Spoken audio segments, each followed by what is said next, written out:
Why do so many people reach success and then fail? Well, one of the big reasons is we think success is a one-way street. So we do everything that leads up to success, but then we get there, we figure we made it, we sit back in our comfort zone, and we actually stop doing everything that made us successful. And it doesn't take long to go downhill.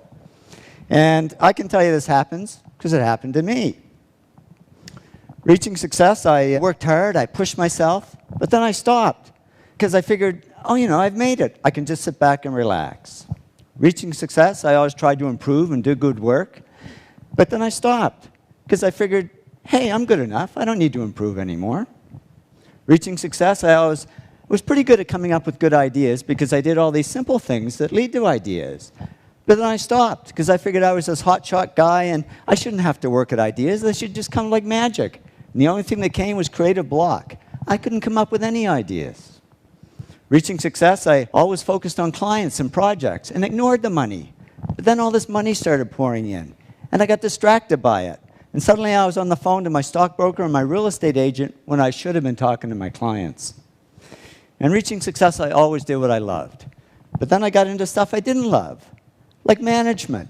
I'm the world's worst manager, but I figured I should be doing it because I was, after all, the president of the company. Well, soon a black cloud formed over my head, and here I was, outwardly very successful, but inwardly very depressed. But I'm a guy. I knew how to fix it. I bought a fast car. It didn't help. I was faster, but just as depressed. So I went to my doctor. I said, Doc, I can buy anything I want, but I'm not happy. I'm depressed. It's true what they say, and I didn't believe it until it happened to me, but money can't buy happiness. He said, no, but it can buy Prozac. And he put me on antidepressants. And yeah, the black cloud faded a little bit, but so did all the work, because I was just floating along. I couldn't care less if clients ever called. And clients didn't call, because they could see I was no longer serving them, I was only serving myself. So they took their money and their projects to others who would serve them better. Well, it didn't take long for business to drop like a rock. My partner and I, Tom, we had to let all our employees go. It was down to just the two of us, and we were about to go under.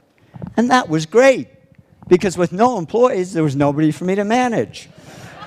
So I went back to doing the projects I loved. I had fun again, I worked harder, and to cut a long story short, did all the things that took me back up to success, but it wasn't a quick trip. It took 7 years. But in the end, business grew bigger than ever. And when I went back to following these 8 principles, the black cloud over my head disappeared altogether. And I woke up one day and I said, I don't need Prozac anymore. And I threw it away and haven't needed it since. I learned that success isn't a one-way street. It doesn't look like this. It really looks more like this. It's a continuous journey. And if we want to avoid success to failure syndrome, we just keep following these 8 principles, because that's not only how we achieve success, it's how we sustain it. So here's to your continued success. Thank you very much.